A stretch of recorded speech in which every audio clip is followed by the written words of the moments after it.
बच्चों, आज हम लोग इस वीडियो में देखेंगे कार पुस्तिका फुलवारी। ये कक्षा 4 की हिंदी की पुस्तक है। तो इसमें आज हम लोग देखेंगे पाठ 20 चाचा का पत्र। इसके पहले हम लोगों ने पाठ 19 तक की वीडियो देखी है और आज हम लोग इसमें ये कार पुस्तिका में जो प्रश्न दिए गए हैं उनका हल देखेंगे। तो पहला प्रश्न दिया गया है कि नीचे दिए गए चित्रों में व्यक्ति की पहचान कर उनका नाम लिखें। तो इसमें चित्र में दिया गया है, ये अगर हम बच्चों को दिखाएंगे क्लास में तो बच्चे इनको पहचान जाएंगे। ये पहले में हमारा बापूजी का दिया गया है चित्र, तो इसमें हम लिख सकते हैं महात्मा गांधी या राष्ट्रपिता महात्मा गांधी। और दूसरे में पंडित जवाहरलाल नेहरू का चित्र दिखाया गया है, इसको हम लिख सकते हैं पंडित जवाहरलाल नेहरू। फिर आगे आता है कि विभिन्न संदेश पत्रों के नाम लिखें। तो इसमें संदेश पत्र पहला दिया गया है post card, speed post card लिख सकते हैं, मोबाइल मैसेज लिख सकते हैं और अगला है ईमेल लिख सकते हैं। आगे है प्रश्न संख्या 3, नीचे दिए गए शब्दों का उसके अर्थ से मिलान करें।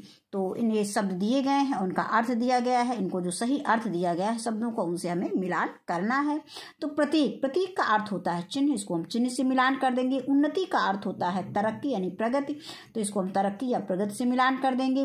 फिर शिखर का अर्थ होता है चोटी, शिखर को हम चोटी से मिलान कर देंगे। प्राकृतिक का अर्थ होता है प्रकृति द्वारा रचित, तो इसको हम प्रकृति द्वारा रचित से मिलान कर देंगे। अब आगे हमारा आता है प्रश्न संख्या 4, नीचे बनी तालिका को भरिए। तो इसमें अपने आसपास पाए जाने वाले फूलों के नाम लिखे। तो बच्चों इसमें आसपास अब इसमें सब सारे प्रश्न आपके द्वारा ही भरे जाने हैं। ये भी जो हमने प्रश्न किया है अपने क्लास में बच्चों से पूछ करके ही हल किया है। तो अब यहाँ पे हम जो भी आपके पास फूल दिखें उनको इसमें लिख देना है। तो गेंदा, गुड़हल, चमेली, गुलाब, कनेर, इसके अलावा और भी जो फूल आपके आसपास दिखते हैं उनको आपको लिखना है। और फिर आगे आता है अपने आसपास पाए जाने वाले पशुओं के नाम लिखें। तो गाय, भैंस, बकरी, भेड़, घोड़ा, सांड आदि।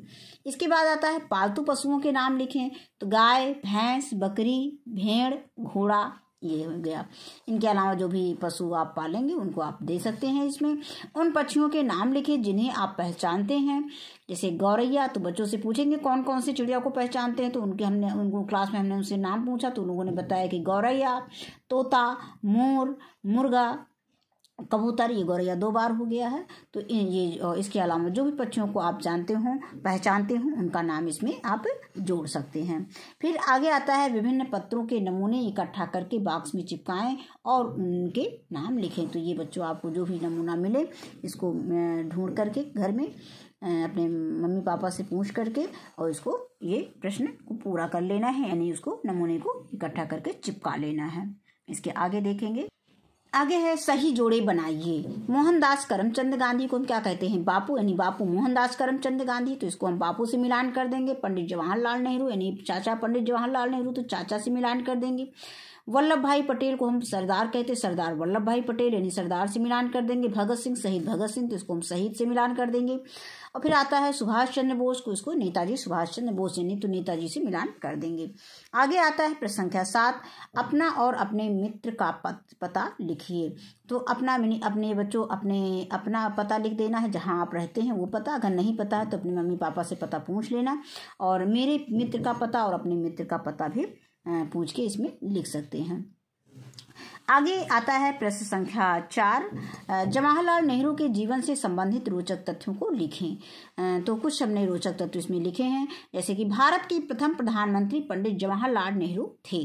फिर है पंडित जवाहरलाल नेहरू का जन्म 14 नवंबर यानी 14 नवंबर 1889 मीन्स 14 नवंबर 1889 को हुआ, इलाहाबाद में हुआ था। फिर आगे है कि इनकी प्रारंभिक शिक्षा या इनको प्रारंभिक शिक्षा घर पर दी गई या इनकी प्रारंभिक शिक्षा घर पर हुई, मतलब घर पर इनके टीचर लगे हुए थे, उन्होंने ही इनको पढ़ाया है, स्कूल नहीं गए। अब आगे आता है कि इनका प्रसिद्ध नारा स्वराज मेरा जन्मसिद्ध अधिकार है, इसे मैं लेकर रहूंगा। आगे है बच्चे प्यार से इन्हें चाचा नेहरू कहते थे। फिर है पंडित जवाहरलाल नेहरू का जन्म बाल दिवस के रूप में मनाया जाता है। अगला है पंडित जवाहरलाल नेहरू आधुनिक भारत के निर्माता कहे जाते हैं। और अगला है कि नेहरू जी विद्वान थे, इसलिए उनके नाम से पहले पंडित शब्द जुड़ा है। इसके बाद आगे प्रश्न दिया गया है कि घर में आवश्यक कार्य पड़ जाने से विद्यालय में उपस्थित न हो पाने के संबंध में एक दिन के अवकाश हेतु प्रार्थना पत्र शिक्षक से पूछकर लिखें। तो यहाँ पे सेवा में प्रधान अध्यापक दिया गया है। अब यहाँ पर हम डालेंगे विषय, एक दिन के अवकाश हेतु प्रार्थना पत्र। इसके बाद महोदय, सविनय निवेदन है कि अगर आप लड़का हैं तो प्रार्थी डालेंगे और लड़की हैं तो प्रार्थनी डालेंगे, का नाम लिख देंगे। प्रार्थी यानी प्रार्थी